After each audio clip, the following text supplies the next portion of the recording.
Welcome to Confessions of an EOS Implementer, a podcast by Talent Harbor. We share unique stories of EOS implementers and the companies they've transformed to give you a rare glimpse into the successes and the challenges of the system in action. I'm your host, Ryan Hogan. Let's jump in. Joining me today is Aaron Purkeypile, and we just had an amazing conversation. We talked about mental health and we jumped right in it. And it's one of these things in which is the stigma and the conversations around mental health are starting to make their way to the public, and it's starting to become acceptable to talk about these things. But the ways in which we deal with stressors and deal with anxiety and deal with depression, it's still not a highly talked about subject. And today, Aaron goes right into it, the challenges that he's had and the things that have worked for him. And it's a really impactful conversation that I am very excited to share with everybody. We also talked about the power of community and the power of mentorship and the people that have mentored Aaron throughout his career. And by career, I mean a journey that is taking him from CPA to a Big Four accounting firm to becoming a pastor and eventually becoming an EOS implementer.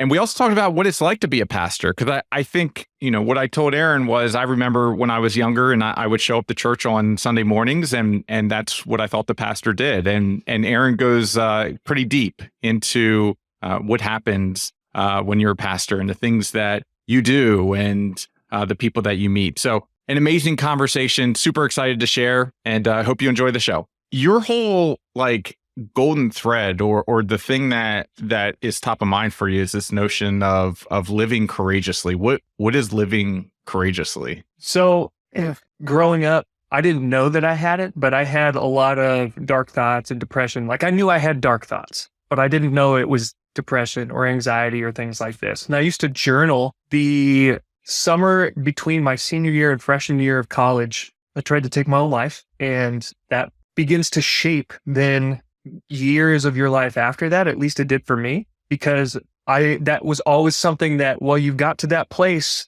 before you can get there again. And so some days just waking up and getting out of bed takes some courage, because you don't like what you see in the mirror about yourself, and everybody else can think whatever they want about you, but you just hold on to this idea of who you are, and you don't have a way to reframe it. And especially if you don't talk about it or share that with other people. The day that I decided I was going to take my own life, I was at church where two of my best friends from high school were about to perform in a church play. And I'd grown up in this community. I mean, there's 400 people in there that knew me, that loved me, that had big smiles on their face when they greeted me. And I never felt more alone than in that room. And I drove home. My parents were at a different church. I drove home and decided that was going to be the day. And I woke up the next morning and I was both frustrated and embarrassed and thrilled.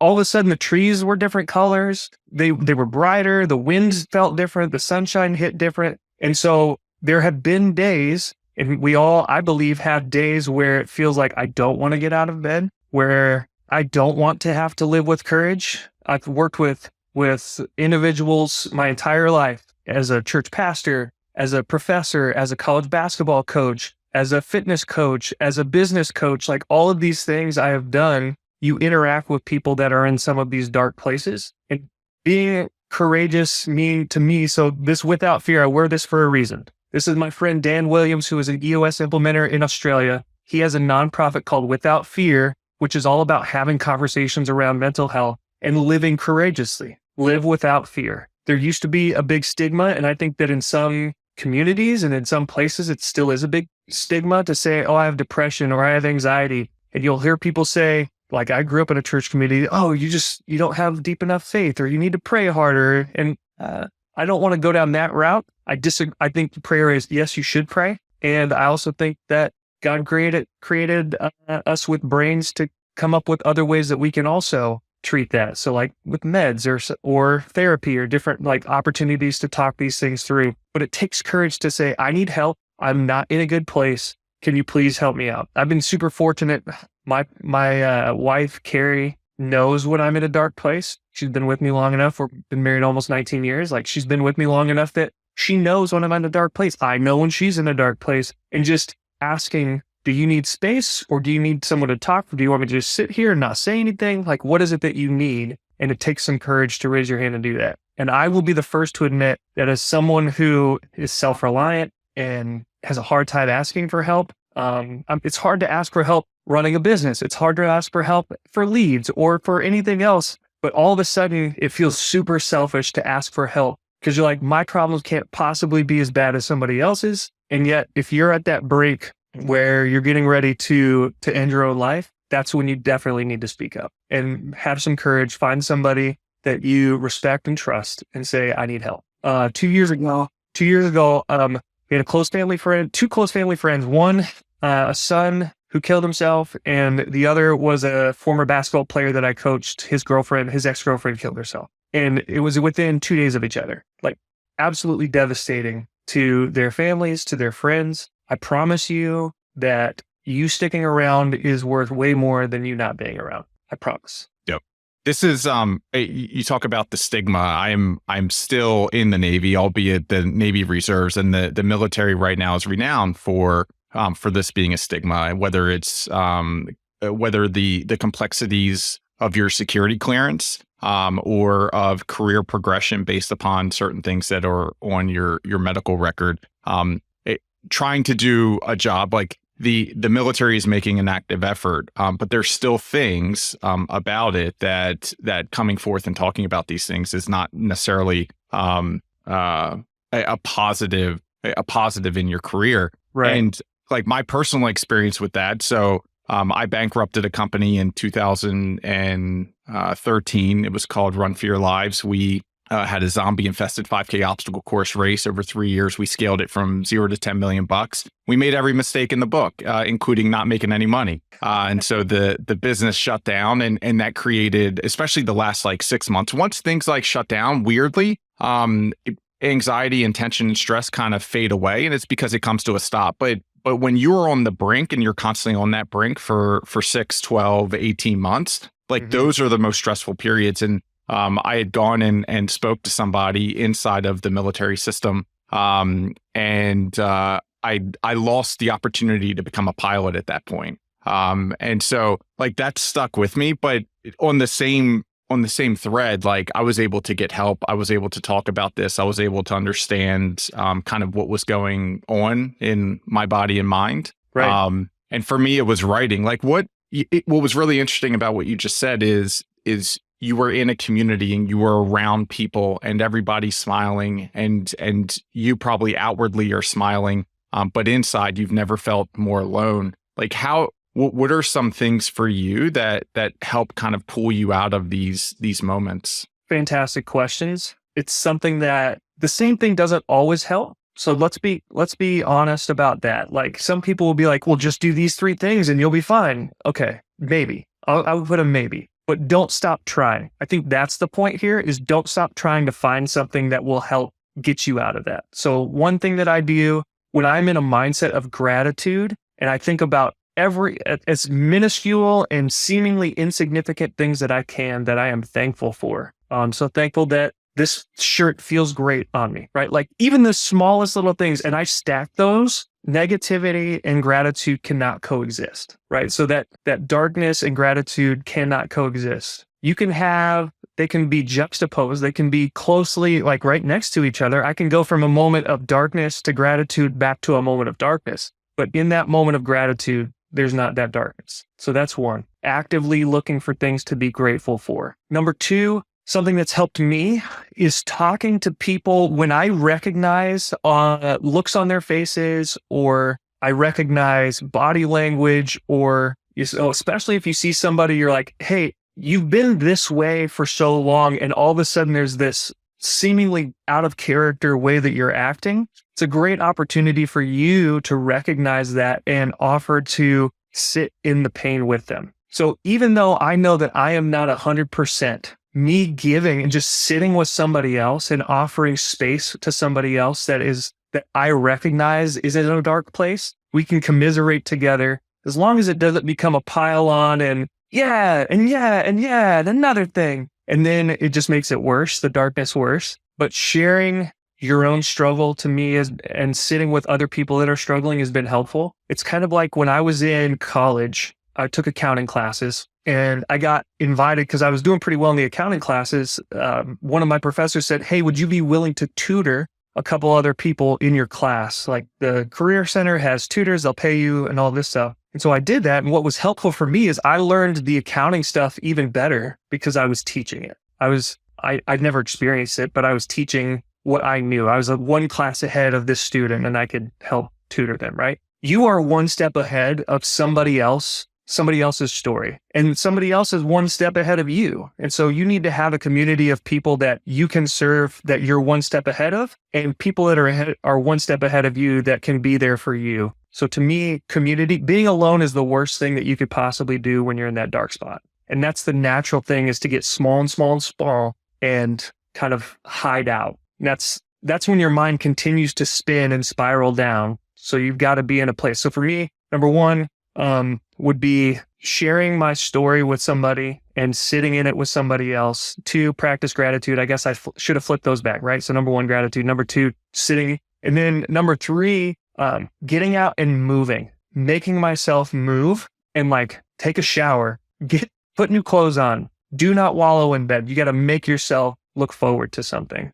Even if that's just like, I'm going to get up and have a cup of coffee. Now I'm going to do this, and now I'm going to do this. And it's one step at a time. You don't have to live your whole life and live through and try to fix whatever issue is in your head in that moment. Take a minute, take 2 minutes, take 3 minutes, just sit and be.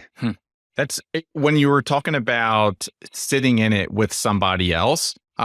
Sometimes I have trouble flying. I get anxiety flying. And if I'm sitting next to somebody and so I don't fidget, I'm very just kind of in my own space. But I can tell when someone else is an anxious flyer. Yeah. And if I start a conversation, I feel so much better. And it's all about like sitting in it with it. I never thought about the why, but just like understanding like how they're feeling and what they're feeling. Right. And being able to help out in some capacity. It's really good. Yeah. You talked about gratitude. Like, is this something that you do in your head? So are you thinking about things and you're saying like, these are the things that I'm grateful for, or do you write it down? It depends. Sometimes I am an inconsistent journaler. So I've had a journal periodically through my life. In fact, when I was in high school or right after high school in college, I took a year and spent that overseas as a student missionary, worked in Kenya. And when I came back, I had been journaling while I was gone, partly because you're not close to anybody, you don't know anybody, and you have to develop these relationships. So it was just a way to kind of keep your head on straight. And I remember coming back home and writing about my anxiety and writing about some different things that were going on in my world and like what was going on in my head. And I forgot my notebook at my cousin's house. And one of my cousins found it and was like, I don't know what this is, flipped it open, saw some of the stuff I had written and spoke to me about how they had experienced similar things in their life. And that was super powerful for me because somebody else could relate, someone that I respected and cared about. And I looked up to, and I thought they had their lives together. And they were, they said, yeah, I've experienced similar things too, where I've had to pull over on the side of the road because I'm having a panic attack, that sort of thing. So super powerful. So I'm an inconsistent journalist. So after that period, now all of a sudden you're like, well, shoot, is someone going to read this? So you become really guarded. At least I did. I became really guarded about what I wrote. But in the last probably 3 or 4 years, either saying it out loud, specifically telling people that I care about, when I think about them, I will text them and say, hey, I was thinking about you. I appreciate what you bring to the world. So looking for opportunities to recognize goodness in other people and have them feel good. It's not me fishing for, it's a sincere thing. Like, I care about you. I love what you add to the world. I just want you to know I was thinking about you. That's been super great for me because I know I'm bringing joy to someone else's life. And then writing down sometimes, and sometimes it's just wake up in the morning and you're like, all right, what are 5 things that I can think about before I get up that I am thankful for, right? So sometimes it's just in my head. Sometimes it's saying them out loud. Sometimes it's sending them to somebody if it's about somebody specific. And sometimes it's writing it down. So let's start at the beginning. Because that is, you're dealing with a lot in earlier days. It obviously has not been a setback for you. So walk us through that journey, because I know you've been all over the place, and it's a very interesting story. Yeah. So I went to college and got an accounting degree because I figured business was something that was interesting to me. People are something that's always been interesting to me. I've been a friendly person. My dad would take me to play basketball when I was in 3rd and 4th grade, and he would introduce me to all these, these adults. And I'm 12 years old. I'm like, hey, I'm Aaron. Nice to meet you. And they're like, just having conversations with them. And they were like, this is crazy. Your kid's, having a conversation with me. So, from the very early age, I enjoyed engaging with people. I enjoyed selling. So we would sell magazines or candy bars in high school and grade school. And I remember going to my mom's work. She was a nurse, and I went to her unit and I was like, hey, I've got candy bars for sale. And the lady's like, Aaron, I really shouldn't have any candy. And I remember overhearing her say, yeah, I've got this headache. And I was like, well, listen, there's mint in this chocolate bar, this mint chocolate candy bar, and mint's supposed to be good for headaches. Like, I'm looking for, how can I solve their problems? So my mind has always been, how can I connect with people? How can I solve their problems? And if I have something that can help them solve their problem, what's the easiest way I can get you connected? So I graduated with an accounting degree, joined a public accounting firm, one of the big 4 in Omaha, and realized within the first year, you know what? I am not geared to be a certified public accountant at a big 4 firm for the rest of my life. Could I do it? I could make myself do it, but it wasn't my calling.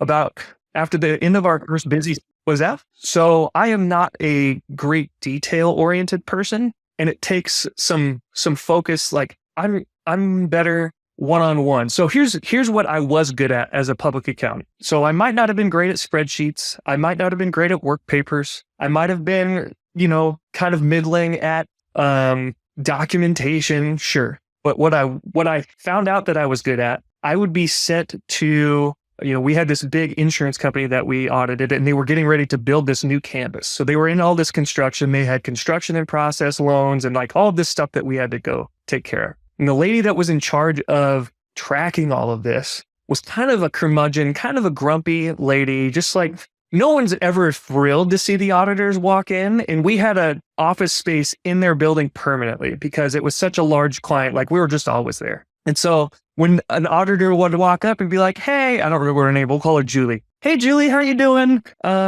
Just need this paper. She'd just kind of be grumpy at you, right? So all the other staff knew this, and all of a sudden I get put on this engagement. They're like, hey, Aaron, go talk to Julie. Go ask her for these 3 things. I was like, okay. Walk over there. Hey, Julie. And I was like, oh. So that happened once, and I was like, well, that was interesting. She's kind of a grouch. And they're like, yeah, we should have told you she was kind of grouchy. I was like, thanks a lot, guys. But then the next time I went to her, she had on her desk pictures of her high school son in a baseball uniform. I played baseball growing up, and I was like, hey, Julie, tell me about your son. Where does he go to high school? Is he playing? It's springtime. You must be enjoying baseball season. And all of a sudden, her demeanor changed, and her grunt went to a smile. And it was like, all it takes is someone being genuinely interested. It wasn't fake. I wasn't like, hey, tell me about your son so you're not a jerk to me. But it was like, hey, I'm curious about who you are as an individual. People want to know that you care about who they are and what's going on in their world. In Ryan's world and in Aaron's world, I'm the main character. You're the main character. So let's treat you like the main character and learn a little bit about your history, learn about what's going on in your world. Tell me about your family, because all of those things impact how they show up at work. So that to me was the kind of a real eye-opener. When Dan Sullivan from Strategic Coach talks about your unique ability, he's talking about the thing that you've done since you were a kid. It's something that you are just naturally gifted at. And for me, recognition and connection has always been something that has come naturally. So there have been periods of my life where I haven't been great at it, for sure. There's periods of my life I look back at it and like, man, if I could go back and live differently in those 3 years, I would totally do it. Just because I didn't feel like I showed up as my best compared to where I'm at now. So giving myself some grace. So I left accounting. My dad got cancer. We moved home to tell my dad and my mom my dad went through a bone marrow transplant for 3 months. He went through it. went into remission. I said, hey, that's great. I think I want to go serve people in a different way, and became a pastor of 3 churches in upstate New York. So wild shift. No, I hadn't had any religion classes. No, I hadn't had any theology classes, but I was like, I've read my Bible. I care about people. Let's go do this thing. So for 3.5 years, we did that. Long story short, we realized we wanted to be closer to family, experienced some bumps and some bruises in pastoral ministry in those 3.5 years, moved to Southwest Michigan, where I went to seminary for a year, realized I didn't want to go back to be a church pastor. And I was like, well, I have this accounting degree. Maybe I can serve the church with accounting. So we moved to Washington State, where I became a finance seat for a boarding school and their commercial property and their residential property. Realized I didn't want to do that the rest of my life. Because again, I should have realized I wasn't supposed to be an accountant, like pushing numbers up and down a page. So I found out that my alma mater's accounting professor, my favorite accounting professor, Malcolm, was getting ready to leave. And so I reached out to the division chair. I went to this really small college and I was like, hey, Barry, I'm really interested in this position. We just moved to Seattle. If it's possible to have Malcolm stay 1 more year,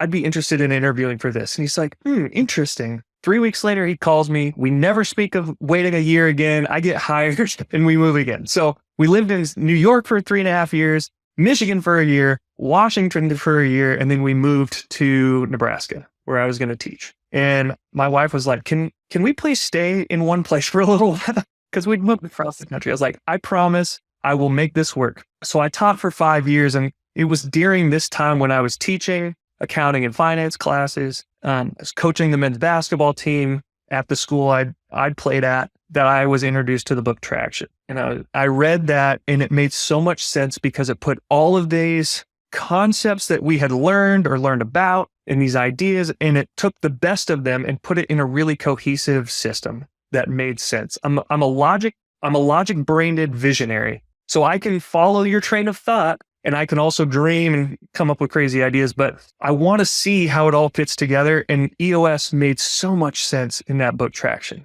And I immediately began plotting my exit from teaching and coaching so that I could go and do this for the rest of my life. And I fell in love with it. And it transformed the first business that I worked with. It was a small fitness facility, helped 2 owners exit, helped take 1 owner from 70, 80 hours a week down to 10 or 15 hours a week. He had a staff around him that could support most of that, got to help raise his kids as they were coming along. And then just got plugged into some really great clients and some fun people to work with. There are so many amazing small business leaders out there that no one ever hears about. We hear about the Musks and the Bezoses and the Gates, and we hear about the bad ones like the kind of the knuckleheads, but there are so many people in your community doing incredible things that I wish more people could understand the risks that they've been willing to take, the stress that they have been under, and they still power through. Small business owners and medium business owners and leaders are my favorite people on the planet because they have to live courageously every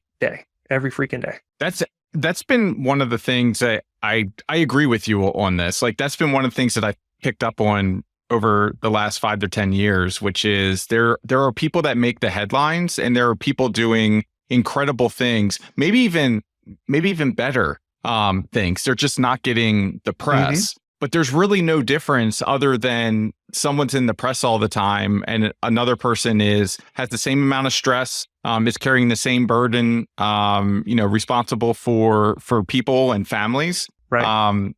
But aren't hitting the front page of the Wall Street Journal.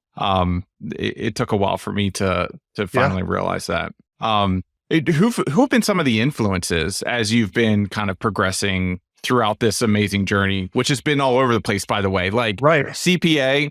It was amazing to hear you say, like, I'm not a spreadsheet guy. It's like you went to school for accounting, not a spreadsheet guy, went and did some really cool things at a Big Four, went and became a pastor, which I'd love to talk about. But what kind of influences or role models did you have in this? Great question. The reason I ended up with a business degree in the first place, when I spent that year in Kenya, I met a church leader who was coming to look at ground because they were getting ready to build, a new facility for their headquarters for that region. And I was just talking I remember walking up and down the driveway of the school that we were at. And I was like, hey, tell me, I'm interested in these things and this thing and that thing. I think I'm interested in business. And he said, well, listen, if you decide to get a business degree, you should get an accounting degree, because you can learn marketing by accident. You can make mistakes. You can hire someone to do that. You can learn management by accident. In fact, we're all terrible managers until we learn otherwise, but it's really hard to self-teach accounting. So if you can stomach it, if you can get through it, I would go get an accounting degree.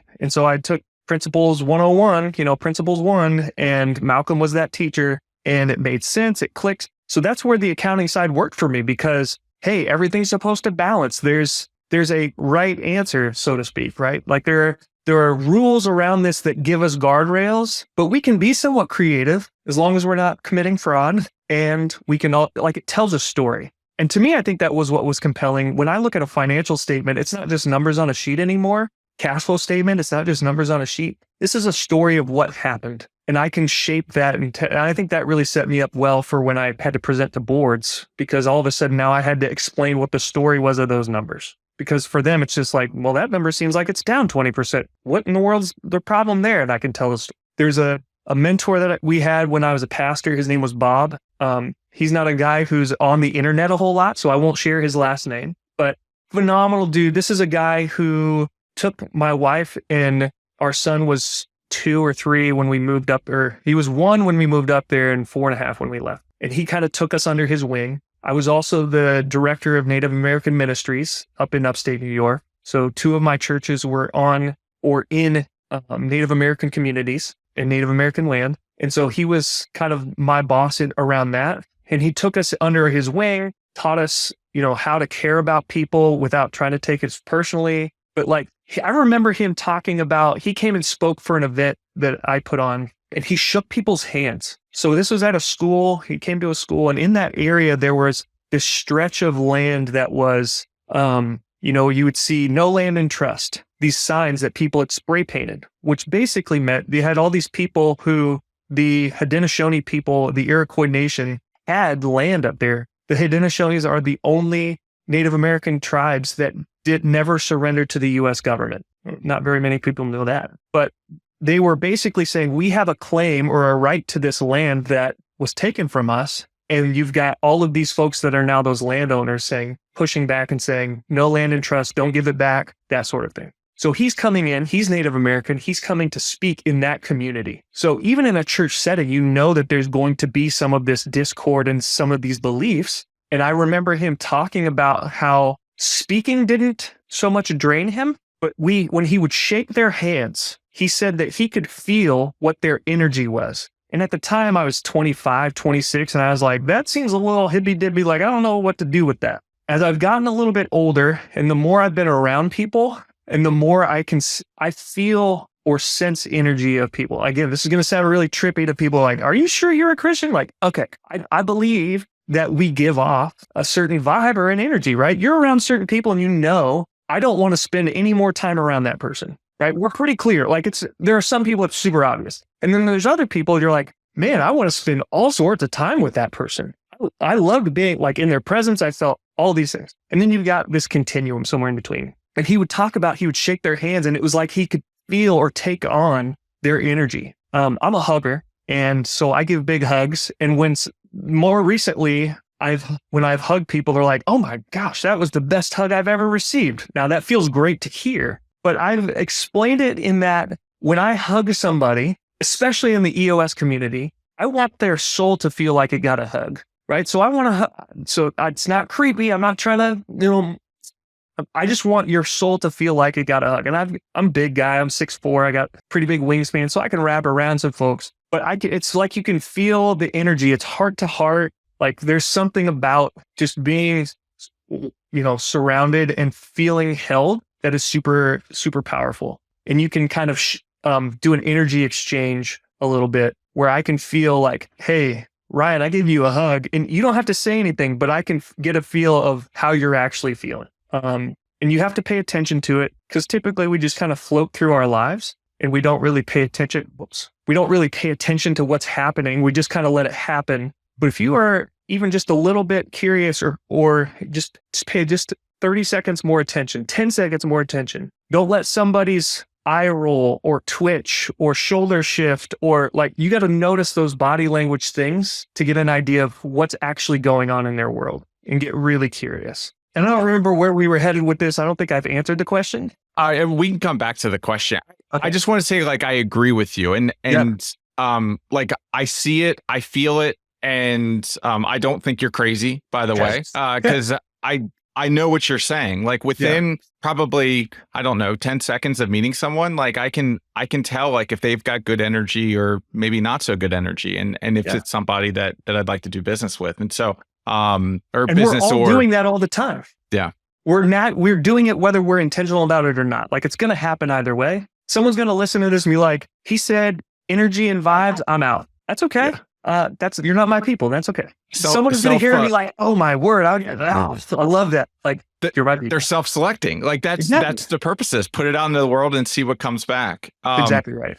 The original question just had to do with mentors, or mentors or other people that have influenced you as you came up. And I thought it was great and interesting because, like, you're talking about someone that had faced a lot of adversity throughout their life, and there's a lot of history there. Right. And that person would come out and not only speak, but shake people's hands and try and understand. So, I'll give you another one. We moved to Southwest Michigan. I started working for a guy named Japhet de Oliveira. We were broken when we left New York as a pastor's family. So a lot of people will say, "Oh, you are a pastor," and people assume that your spouse is part of the pastoral staff. I remember pastors' wives talking about, like, I'm not my husband's assistant. Don't tell me to give him a message. You call him. You got his number. So there were some pastors' wives that were like that. So we moved to Southwest Michigan, and we were broken. I remember about a year before we moved, telling my wife in our kitchen, I don't know if I want to do this anymore. She's like, you don't want to be a pastor anymore? I said, I'm not sure I want to be a Christian anymore. That's where I was at, right? And then I went to seminary. So go figure. But I remember sitting across from Japhet. He was a chaplain at the school at the university. I joined his team. I got really fortunate, met him and joined his team. And we went to Chicago for a undergraduate student leader conference that we were going to host as the campus ministries team. And I remember sitting at breakfast with him the day we were supposed to start, right? So we'd been in Chicago the night before. We'd set up, done some stuff. I went to breakfast. It's two associate chaplains sitting across, and I'm sitting next to Japhet. And Japhet can tell, like, this is where I'm talking about when you know that someone's in a dark place, don't let it go. And he could tell. I hadn't said anything. I might have mentioned, like, yeah, we had a tough time or whatever. But something about me, he could tell that I was on the edge. And he just kept pushing and pushing. And then he said, I don't even remember what he said to me, but I immediately responded with a F you. And I didn't say F, right? You should have seen the faces on the other two chaplains. They're just like, eyes are this big, like, quickly excuse themselves. Like, okay, well, we'll see you guys at the meeting in an hour. And Japhet's response to me when I said F you was good. That's all he said, because he knew that now I was ready to actually talk about it. And we went and sat after he finished eating. We went and sat in some chairs, and I remember just bawling and talking to him for, I want to say 45 minutes to an hour, just pouring out my heart. And he sat there and held that with me, held that for me. He'd experienced similar things. Like, he was able to talk. He was several steps ahead of me, right? So I talked about having one step ahead of you. He was multiple steps ahead of me. And so he came alongside me and just sat in the mess and the grace and saved our lives, in some ways, saved our marriage, kept us to, gave us hope that this would get better. And his wife Becky was also phenomenal. She actually passed away last year from a glioblastoma, and we're super, super devastating. But because they had been such a huge, they'd been mentors for us, they had been friends to us, they had just allowed us to see a different way of showing up as a pastor or a pastor's wife. Becky was a well-known writer and author and professor and had her doctorate, like, just beautiful, beautiful people. And you're like, oh, I can continue to serve. I can still go through some of this gross, nasty stuff. I don't have to hold it against everybody for the rest of my life. And I can show up a little bit different. So that was super powerful for us. And then fast forward a little bit, I would say that once I've gotten into the EOS community, there are so many phenomenal EOS implementers that you connect with some of them, and they'll just come alongside you and they'll be like, hey, what can I help you with? Do you need leads? What are you struggling with? What's the head trash you got going on up here? Like, they will go out of their way to look for opportunities to shepherd you and care for you and help you along the path and mentor you. When you talk about being a pastor, like, when I think about a pastor, I was born and raised Catholic, and so went to church each Sunday and on your knees and up and on your knees and up, and then go drink some wine and eat some bread.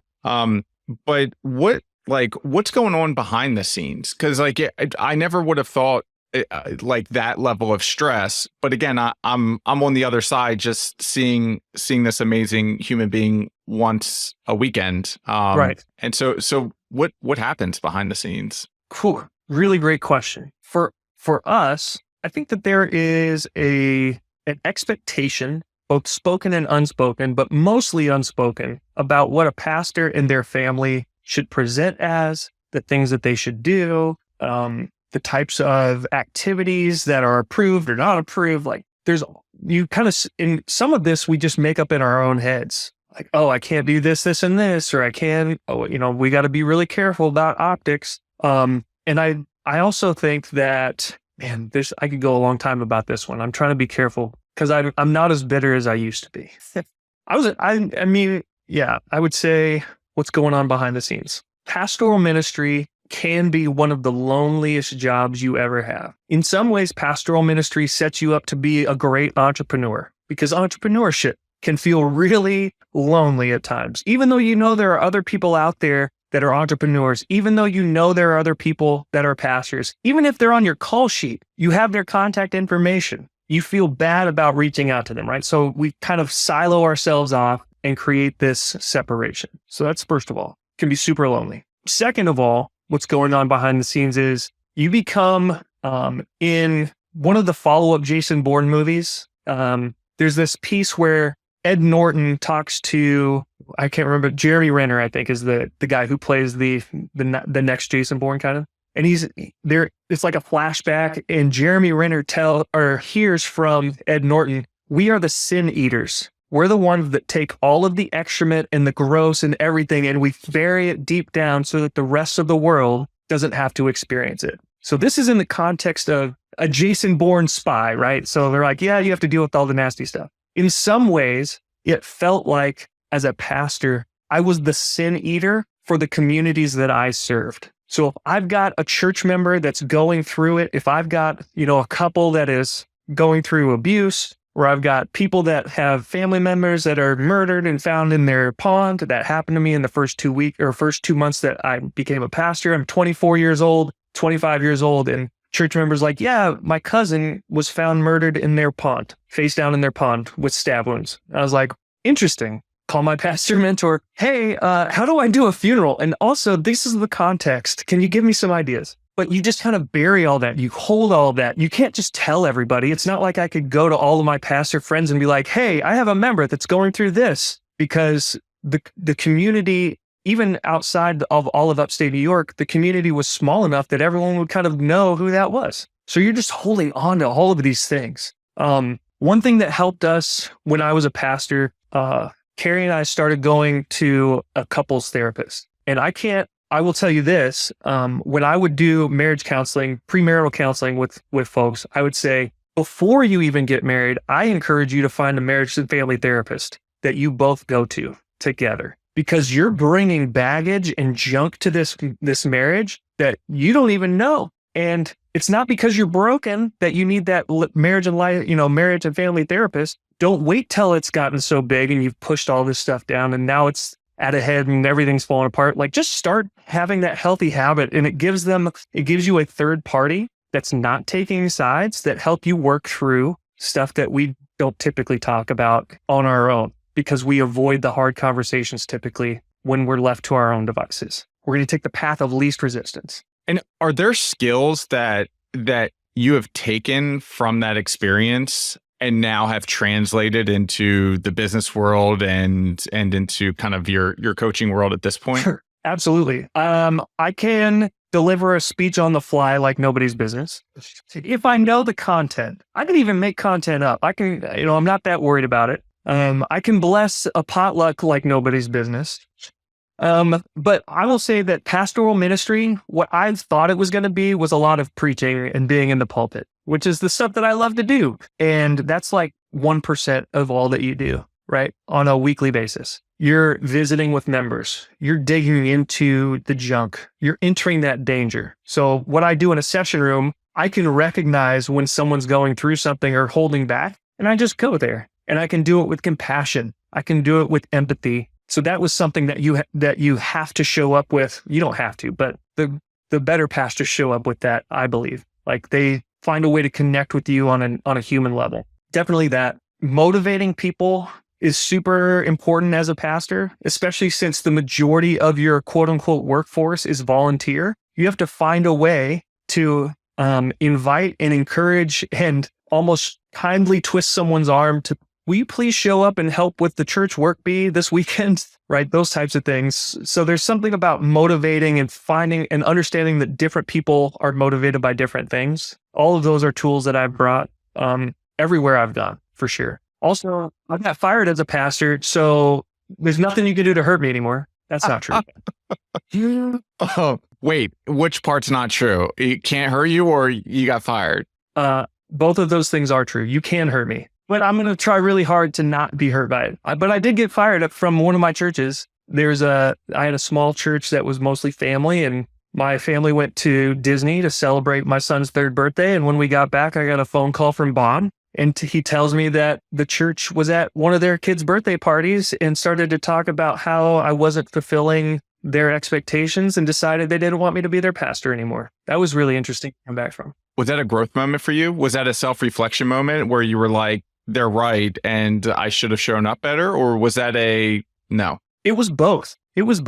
Yeah, I won't go into too many details, but there were a few things that you're like, yeah, I could have been better in that. And at the same time, I didn't know that you were expecting that, right? So let's say, for example, I think one of the things was like, hey, Aaron didn't go and visit so-and-so when they were in the hospital. Well, I showed up 2 weeks later at church and they're like, oh yeah, so-and-so was in the hospital. I was like, oh, what hospital is he in? Because I thought he was still in the hospital. And they're like, oh no, he's out. The former pastor went and visited him. I'm like, why didn't anyone tell me that he was I would have been there, but you didn't even tell me that. So I can only meet the expectations I know about. So it's a weird dance, right? Yeah.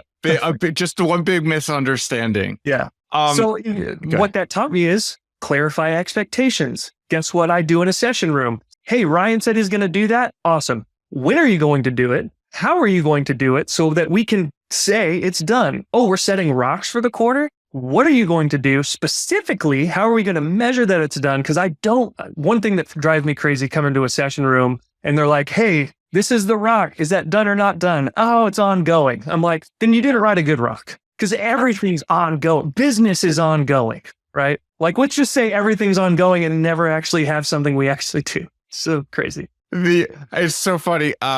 So we operate, Talent Harbor operates on EOS, and we were setting our rocks for the first time. This is new to my partner, Alana. And so we go through the whole rocks, and I've done this, I don't know, 1, 2, 3, 4 times 6. So I've done this over 20 times with Hunt a Killer. This isn't my first rodeo. Her and I do it. We get halfway through and we're trying to figure out what that rock meant, and trying to decipher it. And I can't believe we fell right into that trap. And so, yes, like getting clarity on like what exactly it is, how it's going to get done, when it's going to get done. Yeah. Like it's so easy to fall into that trap, even if you've done it 1,000 times. Exactly right. So I'll give an EOS nugget for the listeners that have stuck around this long. When you're setting rocks, for example, I have a lot of people who are like, we need to train our people. Training is something that is ongoing. I don't do training and call it done, right? I continually training. So I want to ask specifically, what are we training and how many times are we training? So let's say that we're rolling out this new